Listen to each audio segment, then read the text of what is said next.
seriously, what is this guy's deal? What's wrong? You're in an unusually bad mood today. Hey, you know Mr. Satan, right? He's weak but acts all high and mighty. He really ticks me off. Whoa. Those are the words of a casual fan who's only seen one side of Mr. Satan. A casual fan is a bit harsh, but did Mr. Satan really do that much? Even Piccolo said he may not be able to beat us in terms of power, but he's without a doubt a proud world champion. Piccolo acknowledged him that strongly. If even Piccolo admits it, that's huge. Now I'm getting curious. Then today, I'm going to introduce all the achievements Mr. Satan has built up. Honestly, some of them are on the level of, if he wasn't there, Earth would have been destroyed. So stick around and enjoy it to the end. All right then, make yourselves comfortable. First up is his performance at the Cell Games. Mr. Satan first appeared in the Cell Games arc, right? Yeah, my first impression of him was the absolute worst. I can't blame you for thinking that. With power levels skyrocketing like that, it's wild that an ordinary human was being treated like a hero. I'll never forget Krillin watching Mr. Satan on TV and muttering, "What a hopeless idiot." To be fair, compared to Krillin, there's basically a heaven and earth gap in strength. So yeah, it's hard to care about Mr. Satan at first. By the way, Mr. Satan isn't his real name, is it? Something about it just feels off. Actually, Mr. Satan is a ring name. His real name is Mark. So that's his name? That's totally not what I expected. Wow. Wait, Mark is his first name or his last name? Mark is his given name. He doesn't have a family name. It's part of the setting. Apparently, it's a custom in the region where he was born. I had no idea there was lore like that. Still, Mark is surprisingly plain. There's actually a little detail behind that, too. If you read Mark differently, it becomes Akuma, right? It links to Satan, since both mean devil. I never knew that. So that's why Satan is just a ring name. And his age is another surprisingly specific detail. Huh? What do you mean? He looks like a guy in his late 40s. But at that time, Mr. Satan was 31, and he's the same age as Krillin. 31? He was that young? The same age as Krillin? No way. They were both born in age 736, and the Cell Games were held in age 767, so it checks out. Honestly, that might be the biggest surprise of the whole day. Hey, don't be shocked yet. There are still plenty more little tidbits like that. Wow, sounds like there's still a lot about Mr. Satan I don't know. Anyway, back to the story. Mr. Satan, of course, entered the Cell Games too. Well, he'd been hyped up as the world champion, so that was kind of inevitable. Ignorance is scary. Challenging Cell, who's on a completely different level, of all things. Oh, don't worry about that. Mr. Satan's basically a gag character. In any series, people always say gag characters are unbeatable, right? So, is Mr. Satan actually strong? There are some fine details about that, too. First off, Akira Toriyama said Mr. Satan isn't as strong as Bob Sapp. Bob Sapp? Isn't he an insanely strong fighter? If Mr. Satan is just a bit below that, then from a normal person's point of view, he's still pretty strong, right? Exactly. Before fighting Cell, he shows off his specialty, breaking tiles. In the original manga, he shatters 14 out of 15 tiles with a knife hand strike. That's seriously impressive. I doubt I could break even one. Well, Cell still mocked him with "what a genuine idiot," though. And in the anime, it's buffed to 19 out of 20 tiles. Okay, I get that he's strong by human standards, but he can't beat Cell, obviously. Right, but Mr. Satan's real standout trait is how unbelievably tough he is. I mean, he took one of Cell's chops, got slammed into a rock, and was still fine. I remember that scene so clearly. After talking all that trash to Goku and Cell, he suddenly throws out a dynamite kick, and then he gets launched instantly and loses. I was laughing so hard. Even Krillin watching was like, I kinda started rooting for Cell for a second. But hey, he is the world champion. He's strong in spirit as well as body. Even after losing like that, he goes, "That was just me letting my guard down. Next time, I'll get serious." That kind of fighting spirit is honestly impressive. Though Vegeta called him a stupid world champion, so there's that. By the way, that makes it the third idiot comment so far. So yeah, Mr. Satan really fired up the Cell Games as the opening act. But then, after watching Goku and Cell fight, he clearly realized the gap in their level. And little by little, he starts talking less and less. I mean, any normal person would be completely freaked out watching those two. After that, Goku surrenders and says he's going to name the next fighter. But Mr. Satan somehow convinces himself he's the one being chosen, then suddenly claims he has stomach cramps and tries to bail. There's no universe where Goku would pick Mr. Satan, but his reactions are so comical that you can't help but start liking him. But this is where Mr. Satan's biggest moment begins. Ah, this is about Android 16, right? Even when the TV crew gave up, saying, "We can't stick around for a fight between monsters," Mr. Satan alone declared, "If the champion runs away now, I'll be the laughingstock of the world," showing his pride as the world champion. The way Android 16 goaded him there was brilliant too. Don't you want to be of some use? You are the world champion, aren't you? If someone said that to you, there's no way you could back down. Even though he was terrified, I have to give him credit for carrying Android 16 over to Gohan. And that act triggered Gohan's awakening to Super Saiyan 2, leading to Cell's defeat. When you think about it, that makes Mr. Satan's action more than just commendable. It's a game-changing contribution. After all the fighting was over and the warriors left, he quickly claimed that he was the one who defeated Cell. That was the moment Mr. Satan became Earth's hero. As a kid, I thought, what's with this guy? But now, it feels like that's just part of his charm. And that wraps up his role in the Cell Games arc. Ready to move on? Next up is his role in the Majin Buu arc. 7 years have passed since the Cell Games. 7 years since that fierce battle. Gohan's grown up completely. The town where Mr. Satan lived was even renamed Satan City. Well, officially he saved the world from Cell, so I guess that makes sense. Later, the World Martial Arts Tournament is finally held again, and Mr. Satan enters, fully intending to win. Where does all that confidence even come from? In the preliminaries, they measure strength with a punching machine, and Mr. Satan scores an impressive 137 points. Is that actually high? It's hard to tell. It just looks weak because the Z-Fighters go afterward. They're the real monsters. Well, he is the world champion among ordinary humans.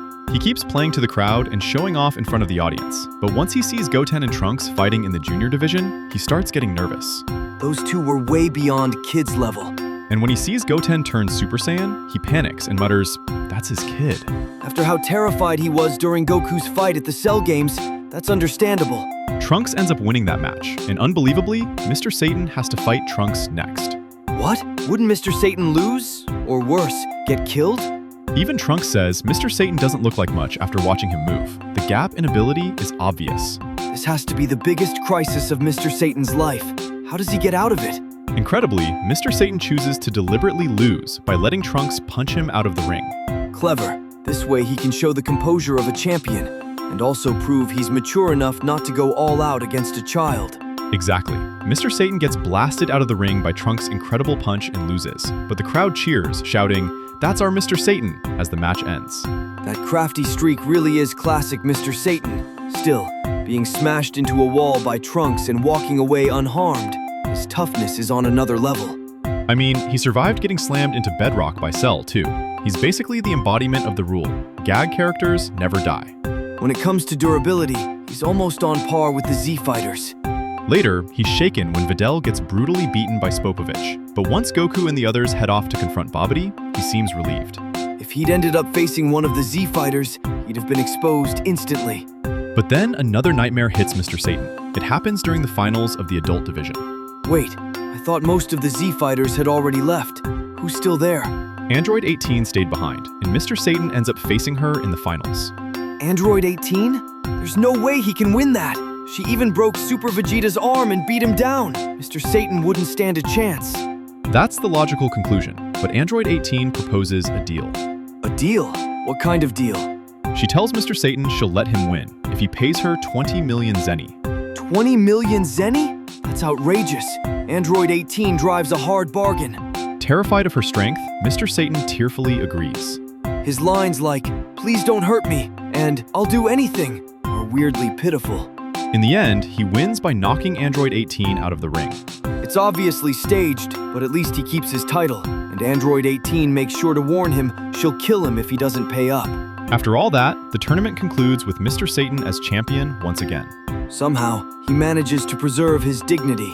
Afterward, he retreats alone to a shelter, supposedly to rest from the strain. At first, I thought he was just hiding from Android 18's collection. But during that time, Majin Buu is finally revived. Majin Buu was so strong that even Gohan and Vegeta couldn't defeat him. And Goku's time on Earth was limited. It felt completely hopeless.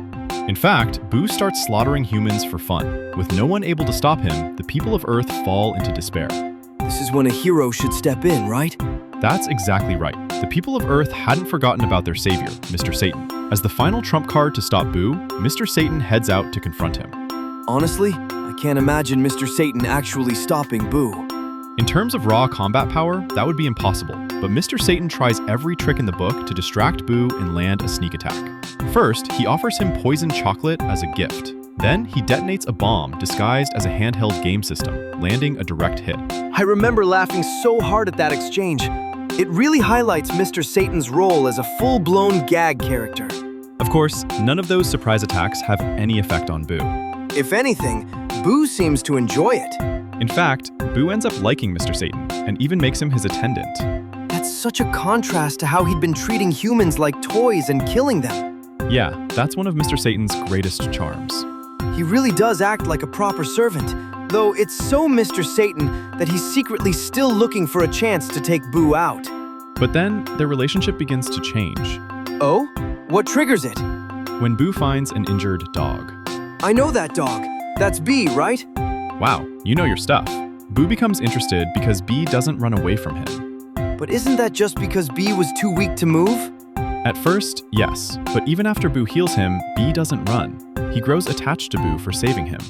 Boo is usually seen as cruel, but moments like this make him seem pure and innocent. Exactly. Bibbidi and Babbidi taught Boo that killing people was fun. It really shows how important upbringing is. As Boo grows closer to B and Mr. Satan, his heart begins to change. He starts to mellow out. He was already pretty round to begin with. I meant emotionally, not physically. His attitude toward others starts to shift.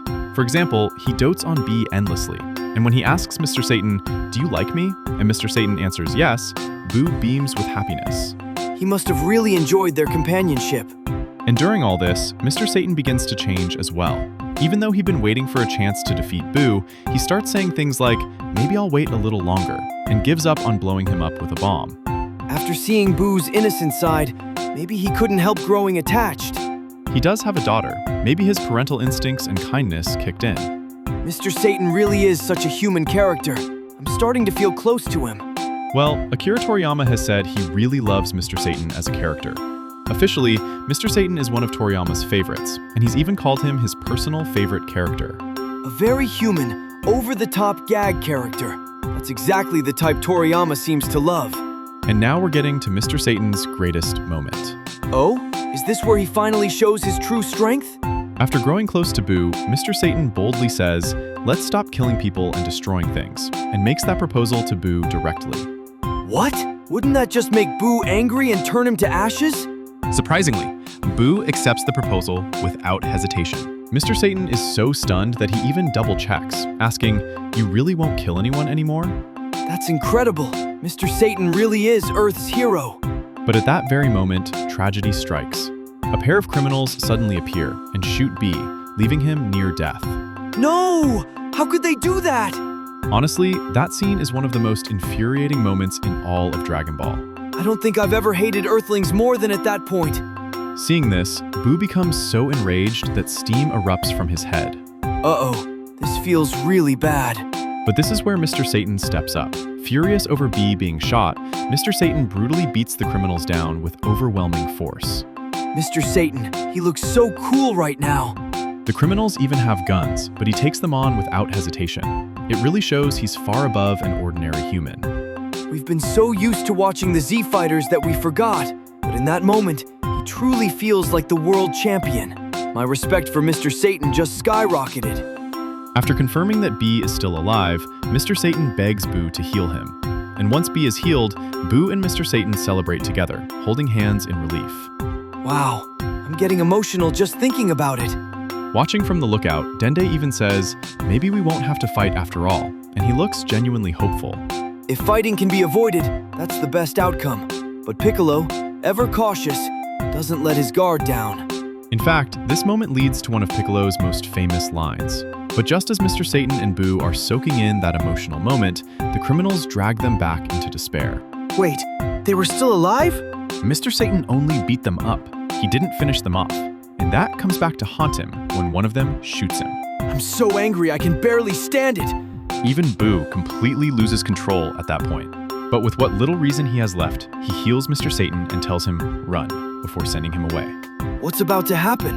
The overwhelming rage inside Boo forces all the hatred and evil within him to erupt outward as steam, and that steam takes form as another Majin Buu. That face.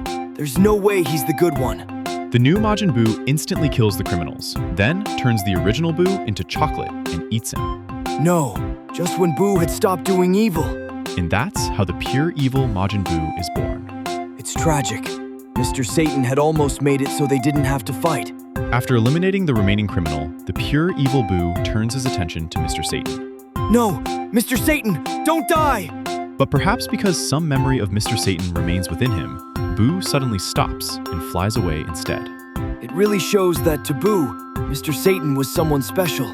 Later, Boo attacks the lookout and wipes out the people of Earth. And when he demands that Piccolo produce Trunks and Goten, who still aren't ready to fight, Piccolo desperately stalls for time. It's a great example of Piccolo's tactical intelligence. He manages to buy about 2 hours, and during that time, he says one of the most famous lines in Dragon Ball. Oh? Now I'm curious. What was it? While we tried to solve everything with strength alone, Mr. Satan, regardless of his motives, chose to become friends with Majin Buu. He may not rival us in power, but your father is indeed a proud world champion. I can't believe Piccolo would praise Mr. Satan that highly. It proves that Mr. Satan possesses admirable qualities beyond sheer power. In a world like Dragon Ball, where strength often equals justice, Mr. Satan shattered that norm in his own way. I think I finally understand why so many people love him. After that, Boo kills nearly all of humanity and even destroys the Earth itself. But Mr. Satan survives thanks to Kibito Kai's instant transmission to the sacred world of the Kais. Now that I think about it, Mr. Satan never seems to die, does he?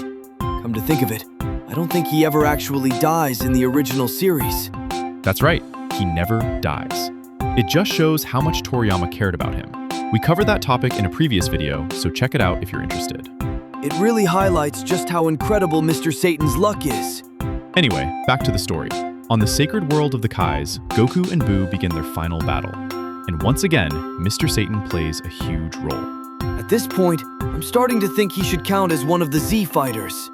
While Goku charges up as Super Saiyan 3, Vegeta holds Boo off. But the gap in power is so great that he nearly gets killed. Even Vegeta can't lay a finger on him. And just when it seems like Vegeta is finished, our man Mr. Satan appears. Whenever Mr. Satan shows up, it feels like something's about to happen. Boo moves to attack Mr. Satan, but suddenly he begins to struggle. This feels familiar somehow. After writhing in pain, Boo spits out the good Majin Buu who had befriended Mr. Satan. The innocent round Boo is back. I feel a surge of hope. The pure evil Boo then throws a punch at Mr. Satan, and unbelievably, Mr. Satan survives the blow. Even Vegeta was nearly killed by that attack. Just how durable is Mr. Satan? He survived hits from Cell and Trunks, too. In terms of toughness alone, he might rival the Z Fighters. That's our world champion. And the one who rescues him is the good Majin Buu. When he says, "I hate you, don't hurt Mr. Satan," you can tell how much he cares. But the power gap between good Boo and pure evil Boo is overwhelming, and he quickly falls behind. I really want good Boo to win. Meanwhile, Goku regains his strength thanks to the Dragon Balls and begins preparing the Spirit Bomb to finish Boo once and for all. The Spirit Bomb, perfect for the final showdown. But it doesn't gather energy as easily as expected. In the meantime, good Boo and Vegeta are both beaten down badly. This is bad. They're going to lose at this rate. Realizing the problem lies with the people of Earth, Mr. Satan steps forward.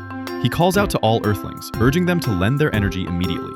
In moments like this, Mr. Satan is truly dependable. As the world's hero, his voice reaches the people, and they gladly offer their energy, allowing the Spirit Bomb to finally be completed. This is undeniably Mr. Satan's greatest contribution. He's practically a universal hero. Even Goku praises him, saying, "You might just be the world's savior." Mr. Satan might be the biggest hero of the Boo arc. Whenever Mr. Satan is involved with Boo, it seems like major turning points happen. He really does feel like part of the Z Fighters now. And with the completed Spirit Bomb, Boo is finally defeated. There's no doubt Mr. Satan played a key role in that victory. After the battle, Vegeta moves to eliminate the good Boo, but Mr. Satan desperately defends him, saying, "He's not such a bad guy." Considering Vegeta had been beaten by him before, it's understandable he'd want to finish him. But I can also understand Mr. Satan's feelings after bonding with Boo. In the end, Goku decides to let good Boo live. It also helped that Good Boo bought time during the final Spirit Bomb. Personally, I think Goku also saw it as motivation to grow stronger himself. After all, he even said he wanted to defeat Boo one-on-one next time. This situation really mirrors how Krillin desperately protected Android 18 after the Cell games. It shows just how important Good Boo had become to Mr. Satan. I'm really starting to think Mr. Satan is a genuinely good person. And with that, the Battle of the Boo arc comes to an end. The original manga then jumps ahead 10 years into the future. 10 years later, I wonder what happened. Mr. Satan invites Good Boo to live at his home as an honored guest. And B is there too. The three of them seem as close as ever. Mr. Satan still reigns as the super champion of the World Martial Arts Tournament. He must be getting up there in age. Can he still keep up? Behind the scenes, Good Boo and Goku cooperate to ensure Mr. Satan keeps winning. So it's basically staged. But if Mr. Satan is the public hero and Goku the hidden hero, I can accept that balance. His connection to Goku's family also plays a role here. Gohan marries Videl, and their daughter Pan is born, which makes Mr. Satan and Goku relatives. I never would have imagined during the Cell games that they'd become family, and he absolutely dotes on his granddaughter Pan. Scenes like that really show how human and lovable Mr. Satan is. No wonder he's one of Toriyama's favorites. That wraps up Mr. Satan's role in the Boo arc. Let's move on. Next is Dragon Ball Super. Honestly, did Mr. Satan even do much in Super? I don't remember much. He leaves most of the fighting to Goku and the others, but he still shines in key moments. Oh? I'd like to hear about those. First, at the very beginning of Dragon Ball Super, in recognition of defeating Cell and Majin Buu, Mr. Satan is awarded the World Peace Prize. Even if Goku did the heavy lifting, Mr. Satan supported things. So I suppose it's fitting. As a bonus prize, he receives 100 million zeni. 100 million zeni! I wish I had that kind of money. But Mr. Satan says the money rightfully belongs to Goku and gives it to him. That's surprisingly heartfelt. His relationship with Goku has really improved. Apparently, Vegeta declines, saying he doesn't need the money. Well, with Bulma around, that makes sense. Goku hesitates at first, but after Goten tells him the money will let him focus on training, he accepts the 100 million zeni. That was a nice assist. Now Goku can train without worry. Exactly. Super takes place 4 years after the Buu arc, and by then, Gohan and Videl are already married, and Mr. Satan even builds them a huge house, showing how close the families are. That explains why he and Goku get along so well now. Right. Thanks to that financial support, Goku doesn't have to stress about money. In a way, that might be Mr. Satan's greatest assist of all. And Chi-Chi probably complains a lot less, too. Becoming family was huge. Later, when Beerus the Destroyer comes to Earth threatening destruction, Mr. Satan holds a press conference, claiming he was the one who drove Beerus away. Of course, it was really Goku who handled it. But Mr. Satan is the public hero after all. In a way, it keeps the balance intact. And the way he imagines himself turning into a Super Saiyan is oddly adorable. That form was even turned into a card called Super Mr. Satan in promotional merchandise. Leave it to him to end up as a collectible card, too. I kind of want one. But that press conference unexpectedly brings Mr. Satan a new crisis. Word spreads that he defeated Beerus, and an ambassador from the Snakean race hears about it. To honor his supposed achievement, they send him a hero's medal. His fame has really spread across the universe now. That doesn't sound bad. So where's the problem? The Snakeans then request to see his strength firsthand and arrange a match between Mr. Satan and their champion, Galbi. Is that safe? Can Mr. Satan actually win? Not even close. In fact, he's terrified of Galbi and tries every trick he can think of to avoid the fight. This really sounds like the end for him. But luckily, B happens to be nearby, and Galbi suddenly runs away, giving Mr. Satan the win. Wait, B? How does that work? It turns out the Snakean race is extremely afraid of dogs, so the moment they see B, they flee in panic. Typical Mr. Satan. He escapes another crisis thanks to outrageous luck. Later, during the Universe Survival arc, he works hard to get Good Boo into the Tournament of Power. The Tournament of Power is basically an inter-universal version of the World Martial Arts Tournament, and Good Boo's strength would definitely be valuable there. He successfully convinces Good Boo to participate, but right before the tournament, Good Boo suddenly falls into a deep sleep, forcing Frieza to take his place. It's a shame. Good Boo trained so hard. I really wanted to see him compete. And that wraps up Mr. Satan's role in Dragon Ball Super. Let's move on to the next one. Finally, we have Dragon Ball GT. Honestly, Mr. Satan feels even less prominent in GT than in Super. Since the story focuses on Goku, Pan, and Trunks, that's understandable, but he does appear at key moments. One of the most memorable is his farewell with Good Boo. A farewell? Don't tell me something happens to Boo. During the battle on planet Tuffle, Oob is pushed to the brink by Baby. Good Boo shields Oob from Baby's revenge death ball at the cost of his own body. After being blown apart, he fuses with Oob, granting him power beyond his limits. That Boo would sacrifice himself like that. What about Mr. Satan? Before merging, Boo has one final conversation with Mr. Satan. He thanks him for their friendship and the happy times they shared and says, "I love you, Mr. Satan. I'll never forget you." Wow, I think I've got something in my eye. For fans who followed their bond, it's an absolutely tear-jerking moment. If you haven't seen it yet, you definitely should. Seeing Mr. Satan so down afterward makes it even sadder. He also appears indirectly in the final episode of GT. Wait, the finale wasn't it about Goku and Vegeta's descendants fighting? That's true, but after all the times he saved the world, nearly 100 years later, there's still a statue of Mr. Satan standing in his honor. 100 years later? Mr. Satan truly became a hero who transcended generations. That's exactly what it means. Looking across all of Dragon Ball, there may be no other hero whose name endured that long. It really shows just how massive Mr. Satan's impact was. He truly feels like the last of the Z fighters.